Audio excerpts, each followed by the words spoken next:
Hello everyone, I'm Dr. Kathryn Murray and I'm from Australia. Today I just want to take a little bit of your time in this Power Talk to talk about burnout and how we can prevent teacher burnout as you begin your journey into the profession of teaching. We're going to be talking about teacher wellbeing and as we return to the classroom after these COVID times, what that might mean for you and what that might mean for the children.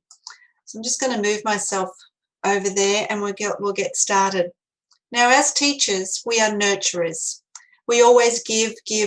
We give to the children, we give to our own families, we give to the children's families, we give to the organisation that we're working for. We are nurturers, we care about people and we give. But as you know, when you go on an aeroplane, to save yourself, they always say, put your own oxygen mask on first and then help somebody else. And that's what we've got to do as teachers as well. We need to make sure we have our own oxygen mask on before we help others. And that means self-care. That means looking after yourself. That means not being guilty for looking after yourself first before you can take care of others. You know, there's that old saying of fill your own bucket before you can fill others. And it's the same sort of analogy as we're using here with the oxygen masks. And it's really important. However, that's easy to say, but how do we do it? To start with, I want to show you some of these statistics. And it says in the first 5 years or so when people become a teacher, around 50% of those graduates drop out of the profession. That's a pretty big number, isn't it? Over 50%, and it would be more now with the COVID and with the stress and the worry of the pandemic and the additional workloads and the online teaching and the in-class teaching, all of the things that go along with the pandemic. I think those statistics would be even higher. But that's pretty scary, isn't it? Within the first 5 years, over half the graduates have left the profession because of stress and because of burnout. Well, we don't want that to happen to you. We want to take care of you. We want to help you to take care of you. Because what we see at the top of that iceberg is what you do. We see the professionalism, we see you planning lessons, we see you teaching the children, we see all of those things. But below the surface, there's a whole lot more going on. There's your social and emotional well-being. There's the management of COVID, managing the stress around that, the fear around that, the overwhelm of the things that need to be done, all the things that you can't do, the frustration. All of your experience, all of your skills, your background, your ethics, your morals, your religion, your culture, all of those things sit under the surface. And we have to make sure that we're looking after all of those things so that you will have a long and happy and sustainable teaching career. So we all have the same 24 hours in the day, right? But often we have to teach online, or we might have to have some in-class teaching, or we might have to do lots of extras. So be involved in group work, do some planning, go to meetings, do a range of different things. We often say things like, well, I don't have time. Or we might say, well, time will tell how it's going to turn out. Or we might say, what's the time?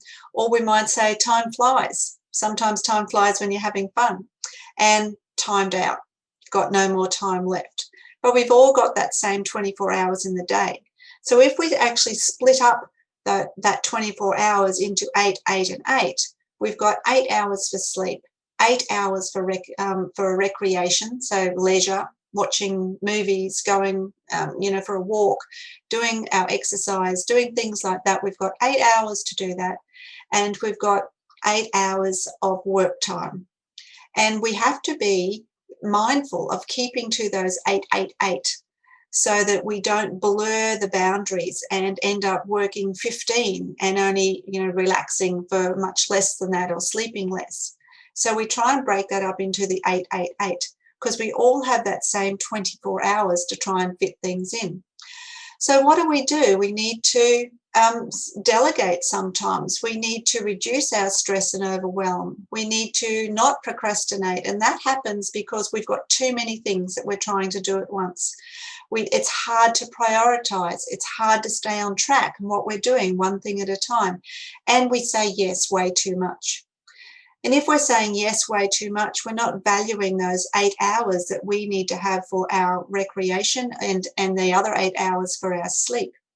We have to be clear about our values, and we need to try and minimize our interruptions when you're busy working. So whether you're studying or whether you're at work or whether you're doing other things, we have to be mindful that we minimize those interruptions. So turning your phone off or down, not responding to emails, not going into emails until after you've completed the task. So managing your time is an interesting concept as well. And there's different ways that we can do that. Now, Stephen Covey wrote a book about 7 habits of highly effective people, and he breaks things up like this: things that are urgent and important, things that are not urgent, but they're important. So we need to focus on those. Things that are urgent, but they're not important. So we put those down to the bottom of the list. And the not urgent and the not important, they're things like, you know, when you subscribe to things and you get a whole stack of emails on your subscription list, they're not important. So it's about looking at our tasks, our emails, everything that we do, and trying to work out which category do they fit into. Do we need to manage them? Do we need to focus on particular ones? Can we avoid some things, and can we limit other things? That will help clear the head clutter that we have in our minds and in our heads, and make it easier to manage what we do have to do, and easier to manage our time. Another way of managing time is using the Pomodoro cycle, which you may have heard of. And it's a technique developed a long time ago, but it's still really effective. I use this myself when I have a big project to do. And it breaks down work into intervals of 25 minutes. Traditionally, it's 25 minutes. Personally, I go 40 minutes, and then I have a 5 minute break, and then I go another 40 minutes. And it's solid work. It's solid work for that period of time. Then you have your break time. So as you can see here, they're having a short break. A short work amount of time, then a little break, a short work, little break, short break, little, and then little break, and it goes on. And at the end, after 4 cycles, you actually have a longer break. So that might be lunchtime, or that might be the end of the day, depending on when you're using this cycle. But this really works, and I would encourage you to do this, because with focused activity, you can get a lot done and a lot achieved. So at the end of the day, you're feeling very productive, and you're feeling as though you've got a lot done, and you feel calm and relaxed because you know you've done a good job today.